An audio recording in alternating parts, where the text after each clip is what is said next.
हरियाणा के मुख्यमंत्री नायाब सिंह सैनी ने बतौर वित्त मंत्री सोमवार को 2,05,017 करोड़ का अपना पहला बजट विधानसभा पटल पर रख दिया है। यह पिछले साल के 1.89 लाख करोड़ के बजट से 13.7% अधिक है। मीडिया रिपोर्ट्स की माने तो बजट में सक्षम और सुरक्षित हरियाणा बनाने की परिकल्पना की झलक दिख रही है।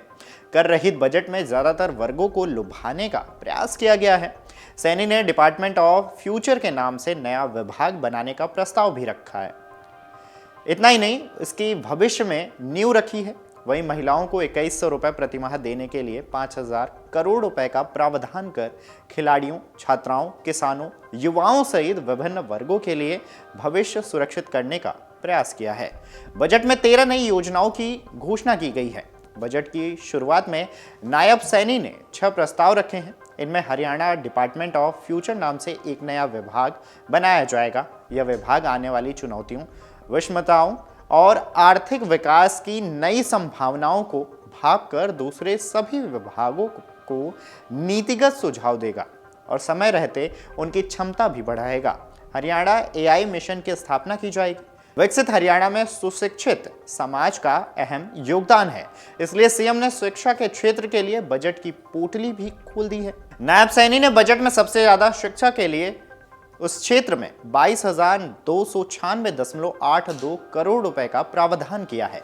उन्होंने गुणवत्ता शिक्षा प्रदान करने के लिए राज्य में हर 10 किलोमीटर पर संस्कृत स्कूल खोलने का और 10वीं से 12वीं तक के विद्यार्थियों के लिए हर साल मैथ ओलंपियाड करवाने की घोषणा की है। इसमें पहले स्थान पर आने वाले बच्चों को 1 लाख रुपए की राशि दी जाएगी, जिसके साथ ही राजकीय विद्यालयों में फ्रेंच भाषा भी पढ़ाई जाएगी। इसके लिए हरियाणा सरकार जल्द ही फ्रांस की सरकार से अनुबंध करेगी। स्वास्थ्य क्षेत्र में सुधार के लिए 10,159.54 करोड़ का प्रावधान किया गया है। जच्चा बच्चा की सेहत को ध्यान में रखते हुए पंचकुला, पानीपत, फरीदाबाद, सोनीपत, पलवल, सिरसा, कैथल, महेंद्रगढ़ व नूह के मेडिकल कॉलेज में मातृ एवं शिशु स्वास्थ्य केंद्र स्थापित किया जाएगा। इसके साथ ही हर जिला अस्पताल व सरकारी मेडिकल कॉलेज में 50 बेड का एक क्रिटिकल केयर ब्लॉक बनाने व 17 जिले में डे केयर सेंटर बनाने की भी घोषणा की गई है। आयुष्मान योजना की ओर से आगे बढ़ाते हुए उन्होंने रेवाड़ी व जिंद में आयुष हर्बल बनाने की भी घोषणा की है। राष्ट्रीय अंतर्राष्ट्रीय खिलाड़ियों को 20 लाख रुपए तक मेडिकल कवरेज देने की भी घोषणा की गई है। इसके साथ ही अखाड़ों को बेहतर बनाने के लिए प्रतिवर्ष सर्वश्रेष्ठ 3 अखाड़ों को 50, 30 और 20 लाख देने की घोषणा की गई है। ओलंपिक पदक विजेताओं को खेल अकादमी खोलने के लिए 5 करोड़ तक का लोन दिया जाएगा।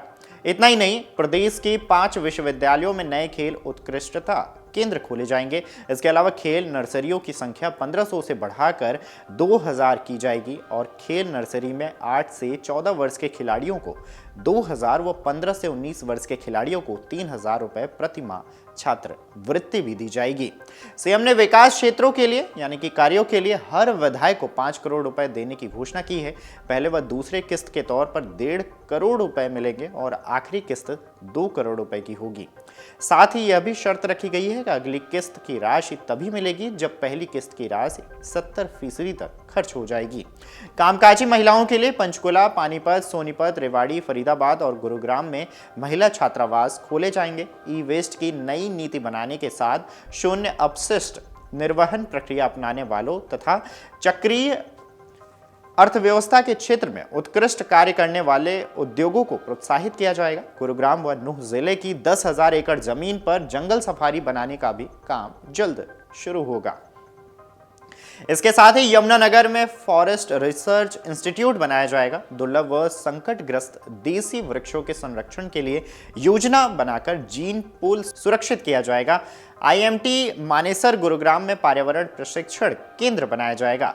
सहकारी समिति के रूप में पंजीकृत किसान उत्पादक संगठनों यानी कि एफपीओ को सरकारी योजनाओं का लाभ प्रदान करने के लिए नई बागवानी नीति लाई जाएगी। बंजर भूमि की खेती योग्य बनाने का लक्ष्य बढ़ाकर 1 लाख करोड़, धान की खेती छोड़ने वाले किसानों की अनुदान राशि 7,000 बढ़ाकर 8,000 व पराली अनुदान 1,000 से बढ़ाकर 1,200 रुपए करने की घोषणा की गई है।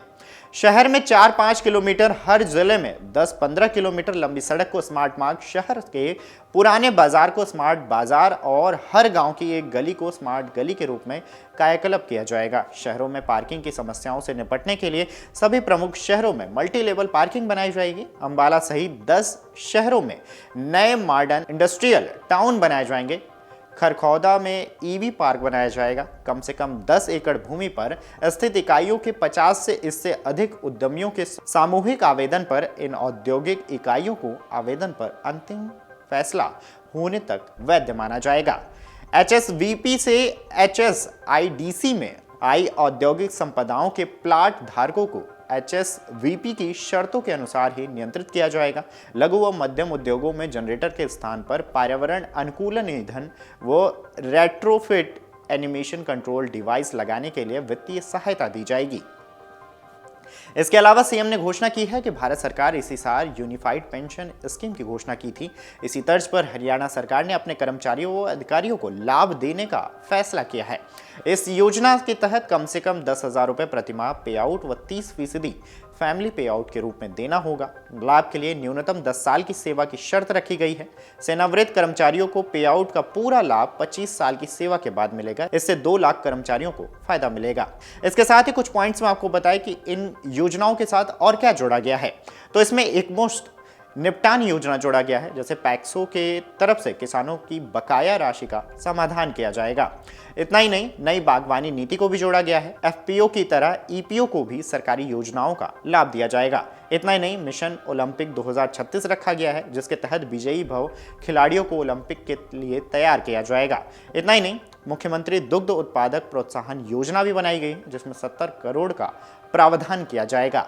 मेक इन हरियाणा किया जाएगा, यानी कि मेक इन इंडिया की तर्ज पर हरियाणा के लोकल उत्पादों की आवाज बनेगा।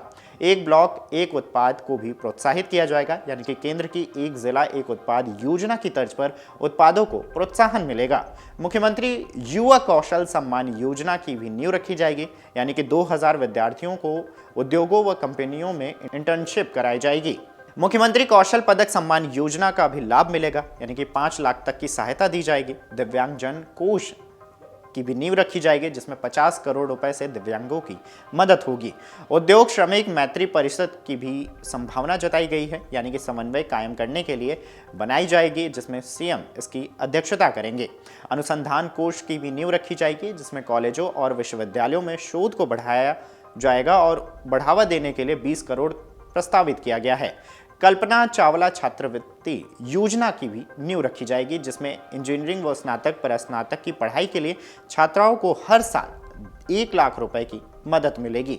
बहरहाल हरियाणा के बजट में आपको क्या कुछ खास लगा है, हमें कमेंट करके जरूर बताएं। वीडियो डेस्क अमरउजाला.com। अगर आप ये वीडियो YouTube पर देख रहे हैं तो हमारे चैनल को सब्सक्राइब कर बेल आइकन दबाएं और Facebook पर देख रहे हैं तो हमारे पेज को लाइक करें। 8 मिलियन प्लस सब्सक्राइबर, आपके इस भरोसे के लिए बहुत धन्यवाद।